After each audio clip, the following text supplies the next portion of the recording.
Welcome to another episode of Ask the Lawyers.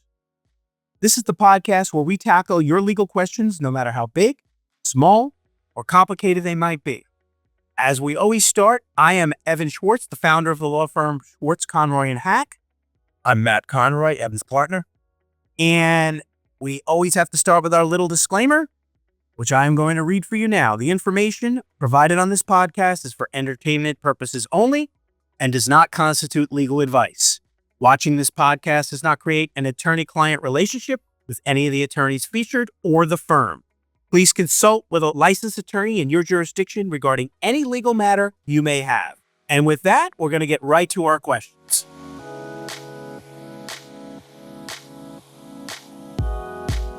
A restaurant owner's building suffers water damage after a major storm. They file a claim under their property policy, but the insurance company denies it, arguing the damage was caused by flooding, which isn't covered. The owner insists it was from a burst pipe. Discuss. Well, that's not an atypical scenario that you're dealing with when an insurance company comes and sends an adjuster out to evaluate a loss. And flooding is typically not covered under most property policies. So when you're going to be arguing the cause of the loss, you're always going to be dealing with trying to demonstrate that it's not caused by something that is excluded under the policy, like flooding.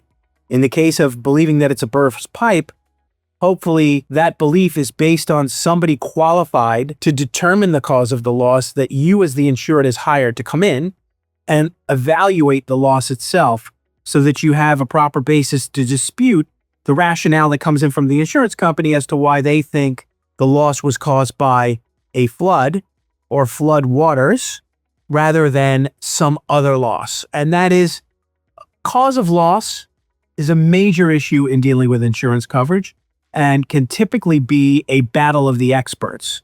And so having the appropriate expert there to dispute what the insurance company's conclusion might be is where you're going to be able to get the most traction. So what I would say to you is, when there is a loss, the first thing that an insured, a business, should do is figure out if they can determine what the cause of loss is and that cause is a cause that's covered under the insurance policy.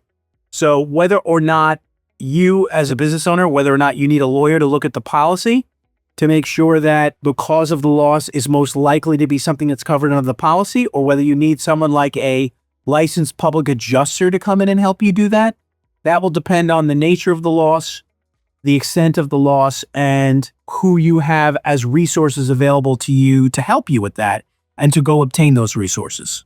Yeah, I'd just add to that, as a practical matter, when it happens, you're bringing in, people to sort of manage the damage in the incident itself. And they may not be focused on what the cause of the water was. So it's important to make sure that those things get photographed, documented.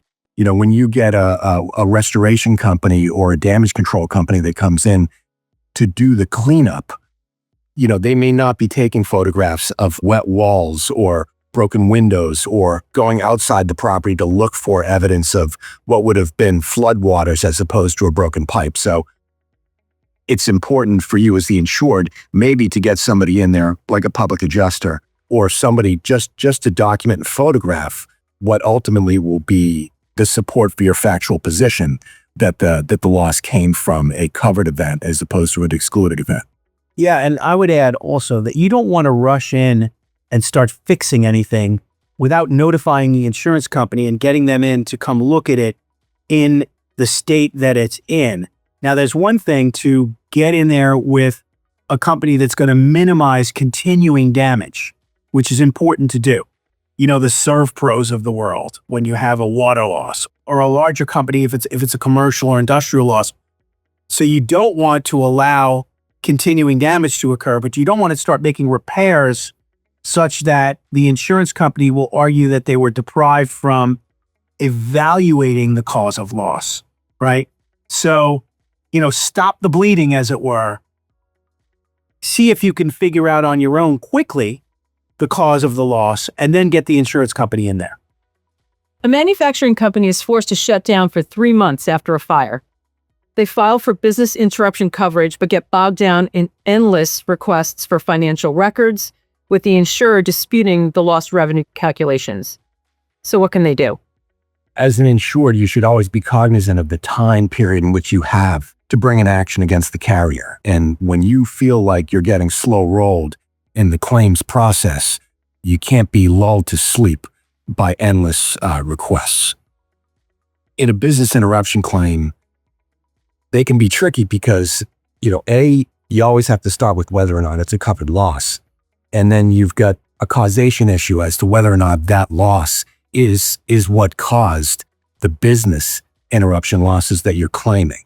Carriers will look at the trend of what your business was doing prior to the event. They'll look at, global issues of recessions and interest rate fluctuations and matters like this to make an argument that your losses are not, in fact, the result of, a fire or a flood, but that it was heading in this direction anyway. We've dealt with numerous claims where the COVID issues and the shutdowns and people working remotely and telemedicine, things like this, were changing businesses' operations at the time that they suffered losses to their physical business. And, that's ripe for sort of factual disputes by the insurance company as to what it is that caused your business interruption losses. But, like everything else, the best way to handle these things is to document carefully, to put carriers on notice quickly, and to be mindful of your obligations under the policy and the time limitations that are contained within those policies. Right. And the time limitations are in the policies. Typically, they give you less time than state law will give you to bring a lawsuit. And it's from the date of the loss. So you have to find that provision and find out how much time you have from the date of the loss to bring an action against the insurance company so you don't lose your rights based on a contractual limitations period, which is a form of statute of limitations. And you can get the insurance company to agree in writing to extend it, but you have to get them to agree to do that in writing. And if you don't, then you're stuck. If you don't bring an action within that timetable, you lose your right to pursue that claim for that property loss and for that business interruption loss.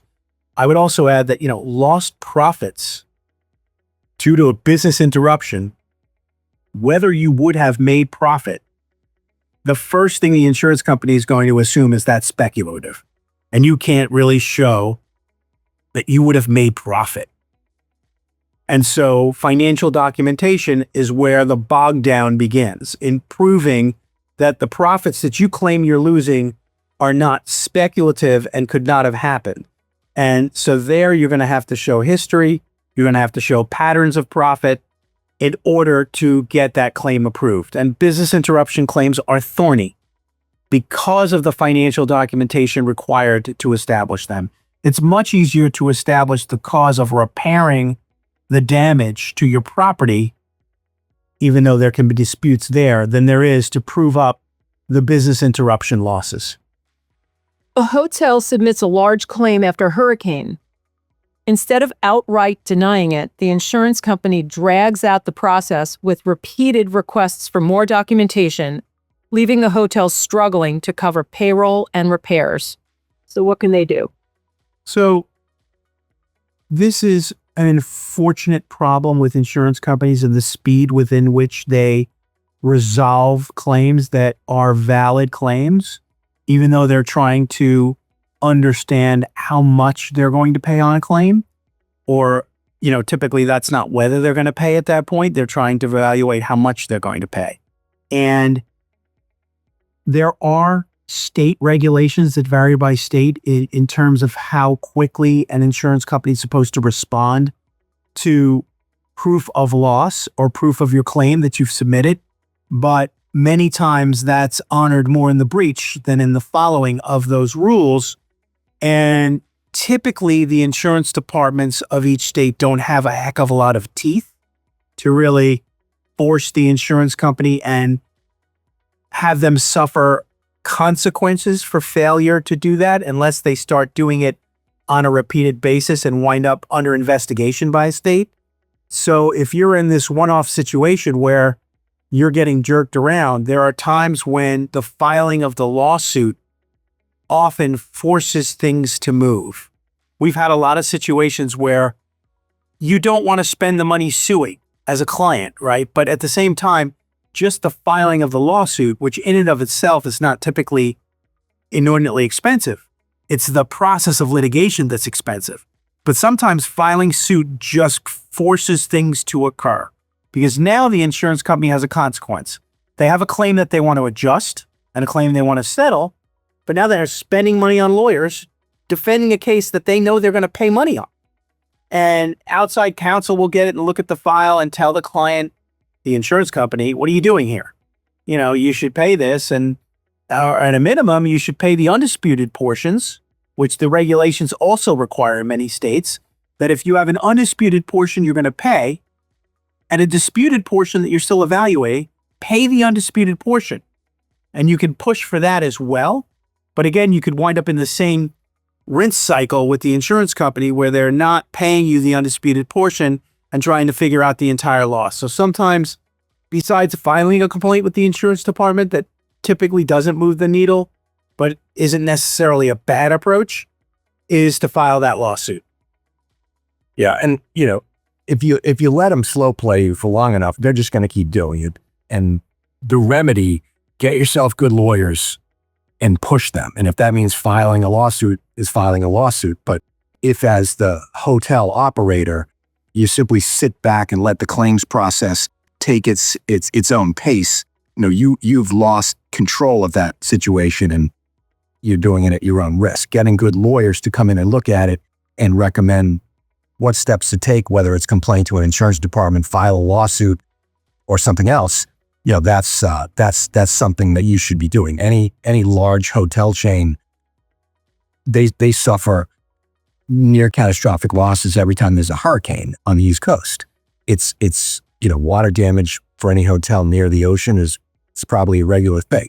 If you're somewhere inland and this is something that you've never seen before, getting to a large insurance recovery firm that does this on a regular basis is probably the best place to start.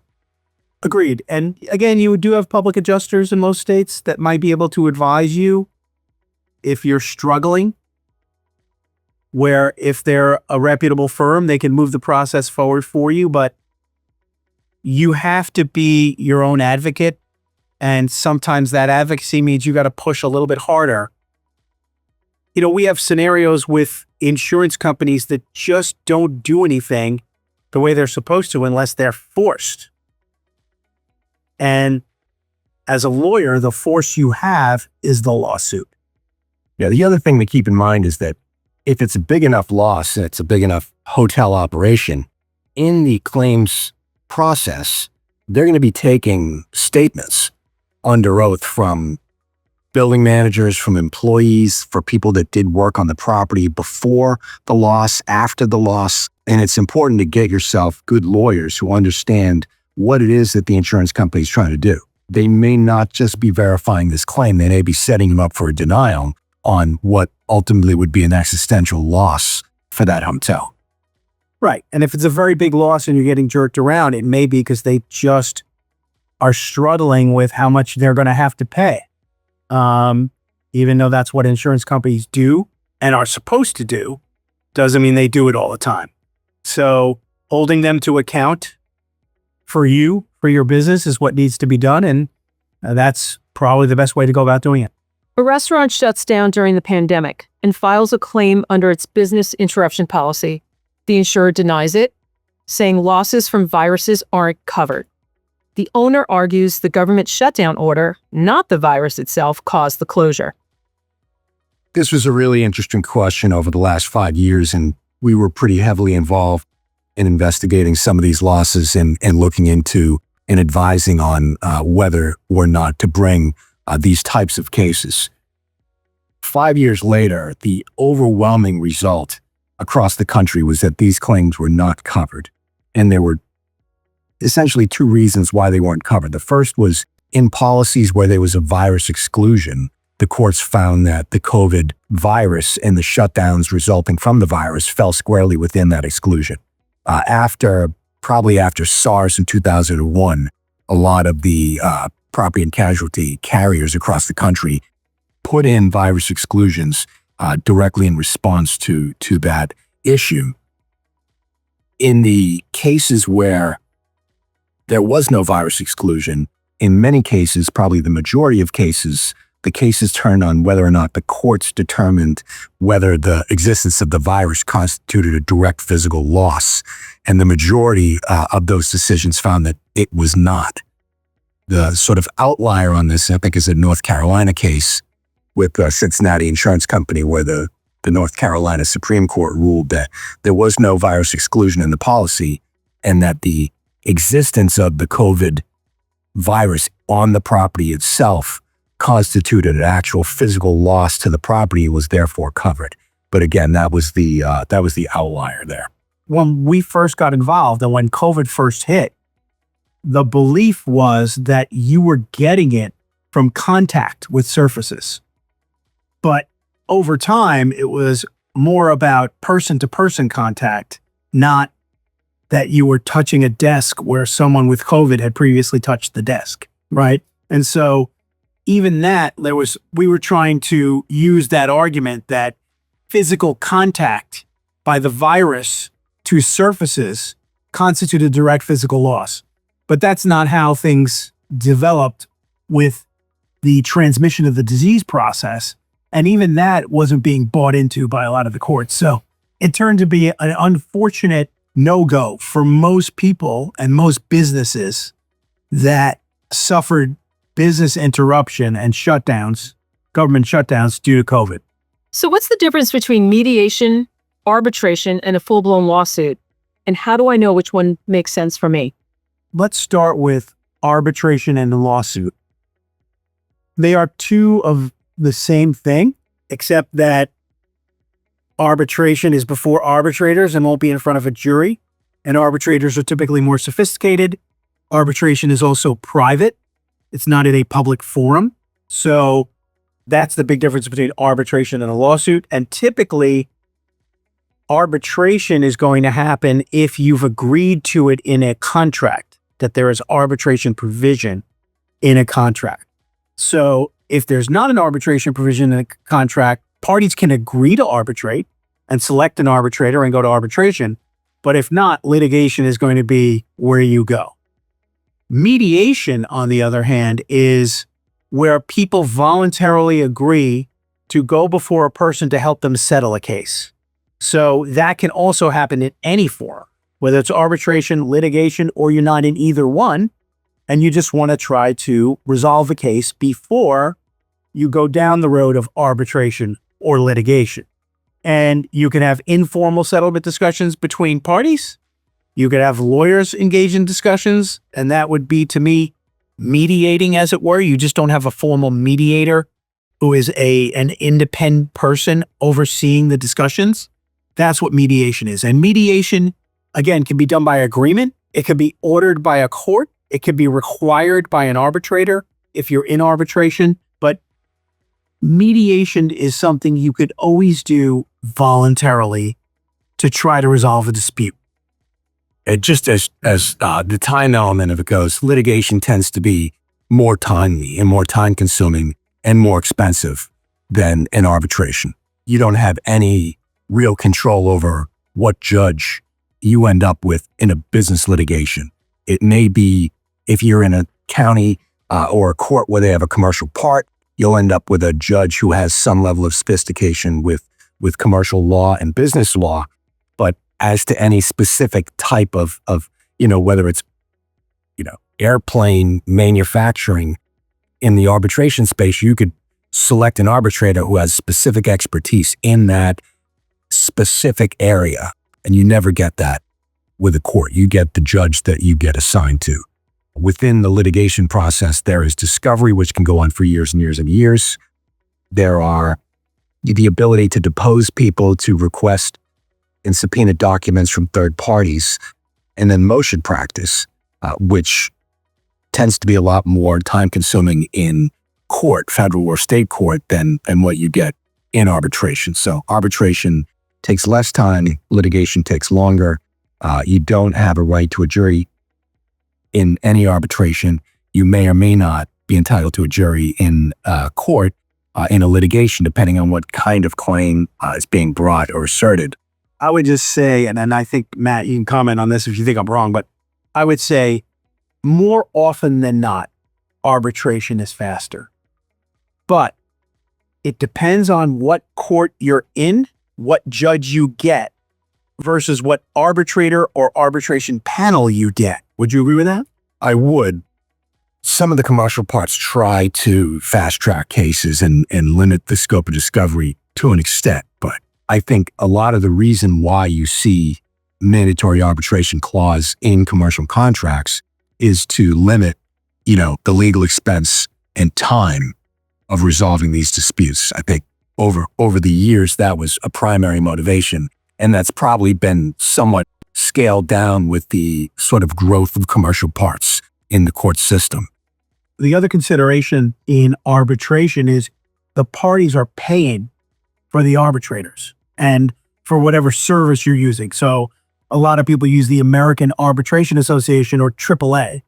There's locally in the New York metro area, there's a big, and they're national too, but there's something called JAMS. There's something called NAM, which they were regional. I think they become national, but it can be very, very expensive to arbitrate in terms of paying the arbitrator or arbitrators if you have a panel of arbitrators. Now you're paying 3 arbitrators maybe rather than 1. And so there is an additional cost that you don't typically have in court. In court, you have some filing fees to get access to a judge, but it's not substantial. Whereas you're going to be paying hourly rates to arbitrators and sometimes to mediators. The other thing is there are times, and it just depends. As Matt said, commercial division. There's also federal judges who, if they get assigned to your case, sometimes they will move cases faster than you've ever seen in your life. Frighteningly fast. But that's just either the luck of the draw or the bad luck of the draw. And you have no control over that. Correct. You don't control it. The main advantage of arbitration for certain people, like let's say celebrities or large businesses, is that it's confidential. It's not in a public forum. So they could get their disputes resolved and nobody knows what's going on. Nobody knows that it even happened, and nobody knows the outcome. So there's a privacy element to it that can be significant to individuals or businesses depending on who they are and what they're doing. Yeah. And with the growth of electronic filing in federal and state court, the accessibility of the public to documents within your lawsuit is off the charts. And that 15 years ago, that almost didn't exist. It might be possible to go down to the courthouse and go to the clerk's office and pull a file and look for something. But today you could do it with a click of a keyboard from your house. Right. So when you're in arbitration, the next filing that one of the parties makes will not show up in People News or TMZ. Exactly. Or wherever else social media is priming and pushing out all types of information. If my business gets sued, how long could I be tied up in the legal process? It's a great question, and it's probably one of the 2 questions that were asked at the initial meeting with clients when people get sued. And obviously, the first question is, how much is this going to cost? And secondarily, how long is it going to take? And the answer is always, it's hard to really say. It depends on what court you're in. It depends on your adversary. It depends on you. It depends on the claims that are asserted. I've defended lawsuits that have lasted for 20 years. That is the far outlier. That's a outrageous amount of time for a case to last. And it was a case that had 50, 60 defendants, a very aggressive insurance company as a plaintiff, and was in a venue where the court permitted the parties to go on endless rabbit holes of discovery, something like 300 depositions, endless bank subpoenas, an enormous amount of time spent for people and an enormous amount of money. But typically, we tell people a case is going to resolve somewhere between a year and 3 years. If you are in a posture where you have a jury trial as a matter of right for some of your claims, and you're in a busy county, you run through the discovery process, you go through the summary judgment process, and you ultimately are put on a trial calendar. You can be on a trial calendar for a year or 2 before you get to a jury. So it's difficult to say, and a lot of the factors that are involved in making the determination of how long it will take is, can the case settle? How many witnesses are going to be deposed? Is it a document-intensive case? So we're looking at years and years of invoicing or reports or architectural drawings. What's involved in defending this case? So they're experts. Those are all the little things that come in to determine how long it lasts. Right. I agree with everything Matt said, and I'll emphasize a point about the parties.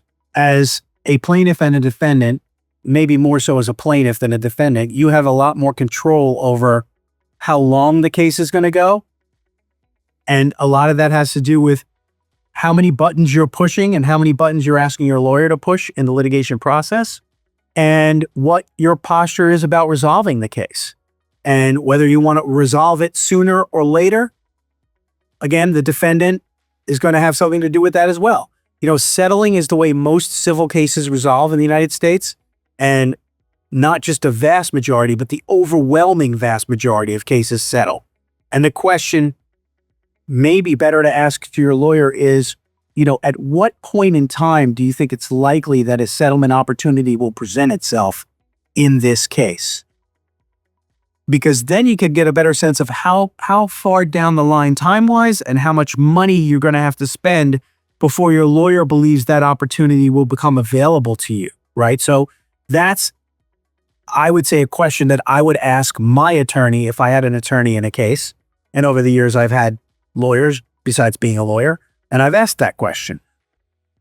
And I also would say that length of time depends on the parties. Is this a divorce? Or is this a breach of contract claim? Businesses want to get business done. And a divorce could mean a partnership dispute, because partnership disputes are a lot like divorces. And when emotion starts getting involved, then you have things that are harder to resolve, because you're not just looking at facts and law and possibilities. Now you're dealing with someone who's angry, someone who's hurt, someone who wants to punish, someone who wants to teach someone a lesson. And then you have the people that say, I want justice. And they believe justice is a trial and an outcome. We had a client recently that did not want to settle the case, wanted to go to trial, always wanted to go to trial. The insurance company did not want to make an offer that made this client anyway interested in getting an outcome. And that client got an outcome, and we won the trial. But that case took a long time and went to trial because that client wanted a verdict, and that client got a verdict. But most clients, and I'll say this, and I don't mean this in a bad way, but litigation is expensive. So I have a lot of clients that come in initially, whether they're businesses or individuals, and say, I don't care what this costs. And then by the fourth bill, they start to care what it costs. So the I don't care what it costs would be great if you weren't paying. But the reality is life changes, litigation is expensive, practicalities come into play, and someone starts looking at a case differently and starts thinking about how to get out of it when they walked in initially saying they wanted to fight to the death. And time, it's hard to just look at time in a vacuum. Anytime you're looking at how long is the lawsuit going to last, the better question is, what's the litigation budget and what's your exposure, either as a plaintiff or as a defendant. You can't, the time element is important insofar as it's distracting you from running the business. It's an aggravation to you that you have to think about more than you'd like to. But ultimately, what the legal fees are and what the budget is on a monthly basis is more important than whether this thing lasts 12 months or 18 months, and whether or not you're exposed to, $1 million loss, a $500,000 loss, whatever the amount is. The risk exposure, the financial exposure, and the cost to you of maintaining a defense or the lawsuit as a plaintiff are probably more important questions. Right. And then the competence and motives of your opposing attorney can sometimes affect all of this. So I find that smart and sophisticated lawyers as adversaries are better because they know what to do. They know where to go. They're not going to engage in extraneous things that force you to take action that's going to cost more money to your client. And also, when you're dealing with certain types of cases, it walks in the door, you're suing an insurance company, okay? The insurance company outside counsel wants to make some money. They're not looking to come in and settle the case because you filed a lawsuit a lot of times. Now, obviously, if it's a dead bang loser and they realize their client's going to lose, that happens. But a lot of times, if they know they're going to have to litigate, they want to make some money. They want to do discovery. They want to do some depositions, and that's how their business operates. So thinking you're going to file the case and it's going to get resolved right away, that doesn't happen in a lot of those cases because you just have to get through a certain part of the process because defense counsel is going to do what they want to do. And I'm not saying that's their only motive because the insurance company needs to set up a reserve to see the discovery. They want to see some depositions. They want to get some reports from the lawyer. So it kind of like goes hand in hand with it works for the lawyer to make their living. And it's how the insurance company wants to operate in that particular type of case. If it's two individuals or small businesses where they're both spending a lot of money, usually then they're pressuring their lawyers. Come on, we want to, how do we get to the end of this thing? And so there are a lot of variables, but at least this is some information for you to use as you think through this process. Following up on that, if you could give one piece of advice to business owners to avoid ending up in court, what would it be? Well, I think a lot of businesses initially they're running. And when I say running, they're running fast and they're trying to build their business and they don't think enough about risk. And risk is what ultimately crushes a lot of small businesses. Risk that wasn't accounted for. So when you're thinking about risk is where you have insurance, you have good contracts, you have someone that understands where things can go wrong and how things can go wrong, and to give you advice on how to protect yourself from those downsides. Because those downsides, I've watched those downsides put a lot of businesses out of business. So thinking about risk and thinking about who it is you need to help manage that risk is the one biggest piece of advice on a broad scale that I could give. You agree with that? I agree with that. All right. No further commentary. I like that. Thank you all for joining us. Hope to see you on the next one, which will be coming very soon. And just a reminder on the disclaimer one more time. The information provided on this podcast is for entertainment purposes only and does not constitute legal advice. Please consult with a licensed attorney in your jurisdiction regarding any legal matter you may have. Watching this podcast does not establish an attorney-client relationship with any of the attorneys featured. Take care, everybody.